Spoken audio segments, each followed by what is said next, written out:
So here I got a 2018 Serpento Taypan 200. I decided to make a review video on this bike because I went to YouTube and there's only one review in Spanish, which unfortunately I cannot understand.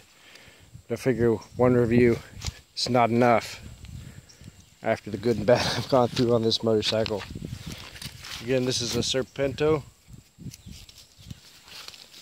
Taypan 200. Now, every other one of these I've seen has been a 150. The only time I saw a 200 is if it was a totally different brand. It looked like a knockoff. This definitely seems like the higher end machine of the cheapos. But, as you can see here, your engine is still your typical Honda knockoff. Not a whole lot different. Parts probably interchanged. And even so, you come to the side and you look at the carburetor. It says Japan. It is not made in Japan. These are all Chinese parts. It's made in El Salvador and assembled in Costa Rica. That's where we're at right now.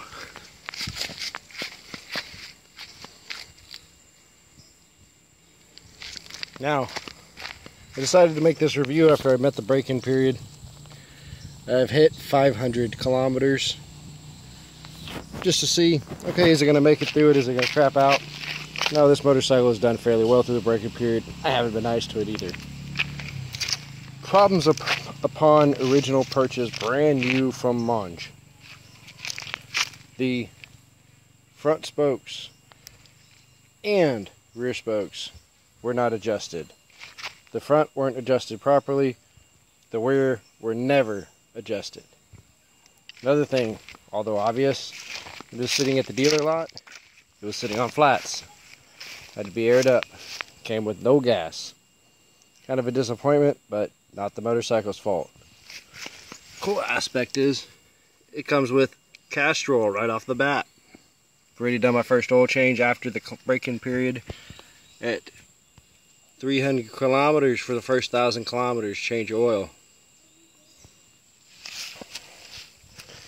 Another flaws in this bike is when we first paid for it, we should have test drove it.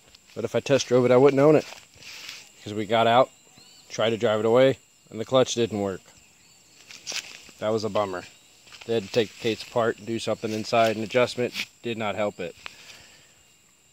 Also know that whoever repaired the clutch didn't go back and adjust the cable, because when I received it, the clutch was slipping. Thankfully, I'm a mechanic and I fix these things.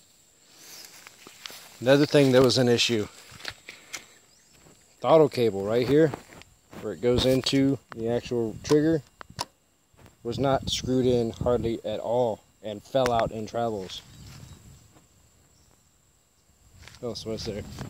This valve cover, which I think we have resolved, this bolt, and this breather bolt, which this special model, being a 200cc, has a fuel pump for some reason, can't accept the gravity feed, had an oil leak severely.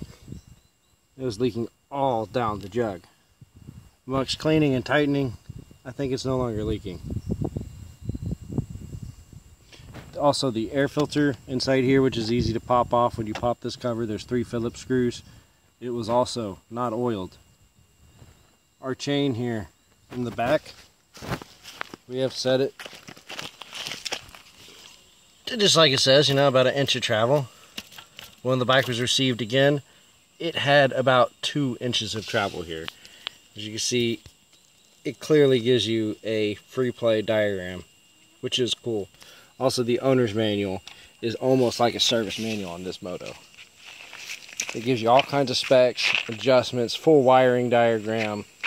I mean, they really want you to take care of it and run it. And they're making a very good point to try to make a good machine. I think the assembly was poor. Also, another thing too you want to watch out for is this brake light switch was not adjusted.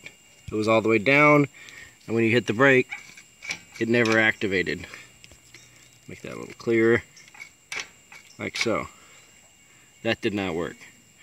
Pretty much almost everything that could be adjusted was not adjusted and needed to be done. After such, This has been a great little moto. Fast.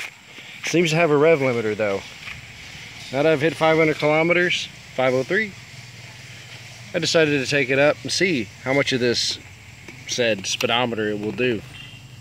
This 100 kilometers, what I looked up is approximately 62 miles an hour, somewhere in there. I can't remember the exact number, but that is what it hits. That 100 kilometers is complete. You try to go past it, it'll do about 105, but when this rev limiter hits 8, it starts popping and sputtering like you shut the fuel off. So I don't know if the fuel pump starts to not work, or if it has a actual electronic kill, or if the carburetor just doesn't keep up, whether they designed it to be this way or not. It kills at about 100. But in Costa Rica, those 150cc's won't even do that. So from what everybody tells me, this moto is muy rapido. And I do like it. Besides, all the speed limit here is 80. And it does that just fine at your likely 98 miles per gallon. I don't remember what it was in liters. I'm sorry. I'm American. I remember those types of numbers.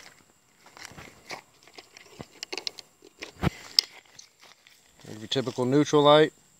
It always starts with clutch activation, no matter what gear you're in. It also has a gear selector here, which it may not activate now while it's off.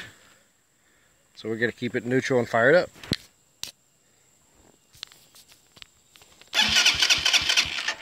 To get my hand for the throttle, just barely every time it starts. You have to give it barely throttle, but no choke.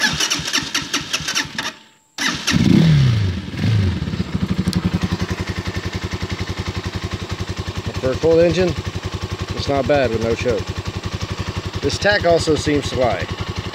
This motor is idling about 500 RPM. It's showing 1200 RPM. This is a lie. It also hits 8,000 RPM. This little engine is not possible to do 8,000 RPM. It is just a number.